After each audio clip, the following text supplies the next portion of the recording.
Hello, good evening students. दक्षता आधारित मूल्यांकन जो हुआ कक्षा 8 विषय हिंदी का, उसका उत्तर पत्रक मैं मेरे यूट्यूब चैनल आलोक क्लासेस के माध्यम से आपके बीच पहुंचा रहा हूं। आप लोग मिलान कर लें किससे कितने मार्क्स आ रहे हैं, किसने कितने सही किए, कौन सा गलत किया, वो आपको पता चल जाएगा। चलिए हल करते हैं बिना वक्त गंवाए। प्रश्न नंबर 1 देखिए। वाक्य में दिए गए शब्दों में किसका अर्थ असली के विपरीत है?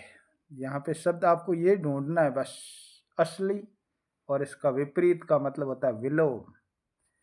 असली का विलोम शब्द ढूंढना है। असली का विलोम कौन सा होता है? नकली, यानी ये आपका ब राइट हो गया। अब कुछ विद्यार्थी ऐसे होंगे जिनके ये नकली शब्द अ में लिखा होगा, किसी के स में होगा, किसी के द में होगा, क्योंकि 4 सेट थे ना प्रश्न पत्रों के, सेट 1 2 3 4 ऐसे, तो अलग अलग हो सकते हैं, लेकिन असली का विपरीत शब्द जो है वो नकली था। मेहनती शब्द के अर्थ को चुनिए। यहाँ कोई खास बात नहीं है, केवल मेहनती का अर्थ निकालना जो कि परिश्रम है। आगे बढ़ते हैं। वह खाना खा रहा था। वाक्य में प्रयुक्त क्रिया और काल के लिए सही विकल्प है। क्रिया किसी काम का करना होना क्रिया कहलाता, जैसे उठना बैठना खाना पीना दौड़ना आदि क्रियाएं। काल 3 होते हैं, भूतकाल, वर्तमान, भूतकाल और भविष्यकाल। अब यहाँ पर खा रहा था आया, यानी ये भूतकाल की बात है, यानी आपका ये काल तो ये हो गया। अब और कहीं भूतकाल नहीं लिखा हुआ, इसका मतलब ऑप्शन बी ये राइट है आपका। क्रिया कौन सी हो गई? खा रहा था, और काल हो गया भूतकाल। चौथा, यह तो खुशी की बात है। वाक्य में रेखांकित शब्द किस रूप में प्रयुक्त हुआ है? यह संज्ञा के स्थान पर आने वाले शब्द हमेशा सर्वनाम कहलाते हैं, तो यह जो है वो सर्वनाम के रूप में प्रयुक्त हुआ है। आगे बढ़ते हैं। निम्न पद्यांश को पढ़कर प्रश्न संख्या 5 6 के उत्तर दीजिए। इसको पढ़ो पहले कविता को लयबद्ध तरीके से। जैसे बात सभी ने यह है मानी, हवा सुबह की बड़ी सुहानी, सदा ताजगी देती है यह, आलस को हर लेती है यह रोगी ना होने देती, तनिक न सेहत खोने देती, सुबह सैर पर जाकर देखो, हवा निराली पाकर देखो, अगर सैर पर नित जाओगे अच्छी सेहत तुम पाओगे। यानी बार बार किसका जिक्र किया गया है? हवा का। और हवा भी कौन सी? सुबह की हवा। कि आप सुबह की हवा में घूमने जाओगे तो वो बड़ी सुहानी होती है, आपका दिन भर आलस नहीं आएगा, वो ताजी भी हवा होती है, आपका स्वास्थ्य उससे ठीक रहेगा, आदि आदि बातें कही गई है। अब प्रश्न क्या 5वां 6 में पूछा क्या है जो कि इससे रिलेटेड है? इस पद्यांश में किसका गुणगान किया गया? गुणगान यानी बार बार किसकी बात की है इसमें? इसमें बार बार बात की है इसकी, सुबह की ताजगी भरी हवा की, यानी ब ऑप्शन आपका राइट है। फिर सुबह की हवा के बारे में क्या बताया गया है, यानी होती कैसी, विशेषता बतानी। सुबह की हवा सुबह की हवा गर्म होती है नहीं, अस्वस्थ रखती है नहीं, यह अच्छी सेहत देती है। सुबह की हवा ताज़ा नहीं होती है, तो यह अच्छी सेहत देती है सुबह की हवा। आगे बढ़ते हैं। अर्थपूर्ण वाक्य चुने, यानी 2 3 4 सेंटेंस जो लिखे हुए उनमें 3 ऐसे हैं जिसका वो सार्थक नहीं है, ठीक से अर्थ नहीं देते हैं। एक ऐसा है जो सार्थक है, तो वह कौन सा सेंटेंस है? यह वह टोपी है, यह वह टोपी है जहाँ फटी हुई है, यानी ये सही नहीं है। दूसरा ब में देखो, यह वह टोपी है किसने फटी हुई है, यानी ये भी सही नहीं है। स देखो, यह वह टोपी है जो फटी हुई है, यानी ये सही हो गया। खाली स्थान के लिए उचित विकल्प चुनिए। तुमने वह पुस्तक मुझे क्यों दी? कारण पूछा है ना, पूरा ऑप्शन ले लेता हूं मैं यहां से। तुमने वह पुस्तक मुझे क्यों दी, और आगे लिखा पूजा ने ऐसा करने को कहा। तब आप क्या लिखोगे यहाँ पे सेंटेंस पे, इस जगह पे? क्योंकि सौम्या ने कहा कि मैंने वह पुस्तक तुम्हें दी क्योंकि पूजा ने मुझे ऐसा करने को कहा था। अंधा होना मुहावरे का अर्थ है जहां धांधली का बोलबाला हो। यहाँ आंखों से दिखाई नहीं देना ये नहीं है, क्योंकि मुहावरे का सीधे सीधा अर्थ कभी नहीं होता है, भावार्थ होता है उसका। आंख से काना तो बिल्कुल नहीं हो नहीं सकते, अपन समझदार होना हो नहीं सकते, इसलिए ये राइट है। अंधा होना मुहावरे का अर्थ क्या था? जहां धांधली का बोलबाला हो। बहुत से विद्यार्थी ऐसे होंगे जिन्होंने आंखों से दिखाई न देना लिखा होगा, वो गलत है। आगे बढ़ो। नीचे दी गई घड़ी के रेखा चित्र में दिखाया गया कि किस तरह के स्कूल का बच्चा रौनक सुबह 9 बजे से लेकर शाम को रात को 9 बजे तक अपना दिन बिताता है, यानी क्या क्या काम करता है 12 घंटे में, वो दे रखा है इधर सुबह 9 बजे से। सुबह 9 बजे कहाँ से? ये यहाँ से चालू करना है। स्कूल प्रारंभ 10 बजे, वो गणित हिंदी पढ़ता है, फिर 10 मिनट का ब्रेक लेता है 11 बजे। 12 बजे अंग्रेजी और विज्ञान पढ़ता है। 1 बजे भोजन, वो जो लंच होता है दोपहर में, वो करता है। फिर 2 से 3 बजे तक विज्ञान इतिहास और पढ़ता है। 3 बजे स्कूल समाप्त। 3 से 4 बजे के बीच स्काउटिंग की गतिविधियां हैं। फिर वापस घर जाना, कपड़े बदलना, नाश्ता, खेल कूद आदि करता है वो। फिर अपना होमवर्क करता है। 5 बजे से 7 बजे तक 2 घंटे। फिर रात का खाना 7 से 8 बजे, खाना पकाने में माँ की मदद भी करता है वो। फिर 8 से 9 बजे परिवार के साथ आराम करता है, फिर सो जाता होगा। ये उसकी पूरी दिनचर्या इस घड़ी में दे रखी है। अब देखो आपको क्या काम करना, आपने पढ़ तो लिया, ये देख लिया यहाँ पे, अब करना क्या है देखो।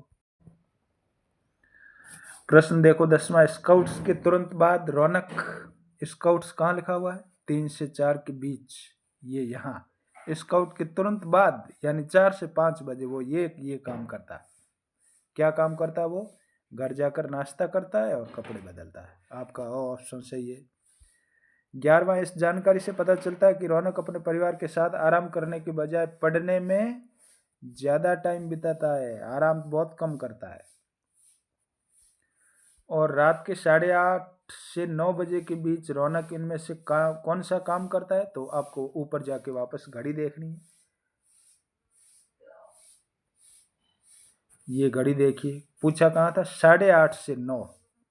8:30 से 9 का मतलब इस जगह पे, यहाँ वो क्या काम करता है। अब आपने पढ़ लिया, आपको पता चल गया कि वो परिवार के साथ आराम करता है। अपने परिवार के सदस्यों के साथ आराम करना, ये यहाँ लिखा हुआ है ना, ऑप्शन राइट हो गया।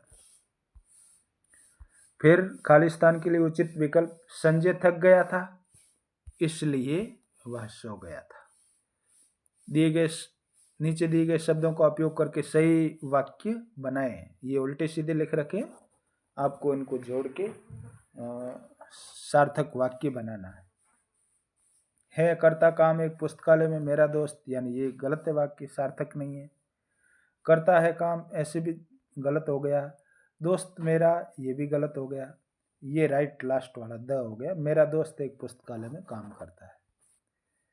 असफलता में प्रत्यय के सही विकल्प को चुनिए, यानी असफलता में कौन सा प्रत्यय लगा। प्रत्यय हमेशा पीछे जुड़कर शब्द के अर्थ को बदलता है, तो इसमें पीछे जुड़ा हुआ है ता। असफल जो शब्द है उसमें ता प्रत्यय जुड़ा है। फिर आगे बढ़ो 16 से 18, 16, 17, 18, इन तीन प्रश्नों के उत्तर आपको देने के लिए इस पूरे सेंटेंस को पढ़ना है। सेंटेंस को नहीं, गद्यांश को पढ़ना है। जैसे जब कोई देश बाढ़ या अकाल जैसी किसी बड़ी प्राकृतिक आपदा का सामना करता है तो दूसरे देश अक्सर उसकी मदद करते हैं। पढ़ते जाइए। क्या मदद करते हैं? पैसे, उपकरण, भोजन, दवाइयाँ जैसी मदद की पेशकश करते हैं। देश कई अलग अलग कारणों से ऐसा करते हैं, उसके पीछे भी कोई कारण है मदद करने का। कभी कभी कोई देश उस देश के साथ रिश्ते सुधारने की उम्मीद करता है जिसकी वह मदद कर रहा है। कभी कभी वह किसी देश की समस्याओं को दूसरे देश में फैलने से रोकना चाहता है। कोई देश अपनी प्रतिष्ठा सुधारने के लिए भी मदद करता है। ऐसे करके आप इसे पूरा पढ़ेंगे और फिर नीचे दिए गए प्रश्नों के उत्तर देंगे। 16वां प्रश्न देखो, गद्यांश के अनुसार किसी बड़ी प्राकृतिक आपदा का सामना कर रहे देश को दूसरे देश कौन सी सामग्री देकर सहायता कर सकते हैं? सामग्री कौन सी? मनोरंजन उपकरण? नहीं, मनोरंजन की कहाँ जरूरत है, वो तो आपदा का सामना कर रहा है, इसलिए वो दे सकते हैं भोजन और दवाइयाँ। आगे बढ़ो। गद्यांश के अनुसार प्राकृतिक आपदा का सामना कर रहे देश को मदद करने का कौन सा एक कारण नहीं है। एक देश दूसरे की मदद करता है, इसका मतलब कोई ना कोई कारण है उसके पीछे, लेकिन एक इसमें 3 कारण तो सही है, वो तीनों ये है, और चौथा ये कारण गलत है, देश के भूभाग पर अधिकार करना। आपको प्रश्न क्या पूछा था कि कौन सा एक कारण नहीं है, तो नहीं वाला ये है द।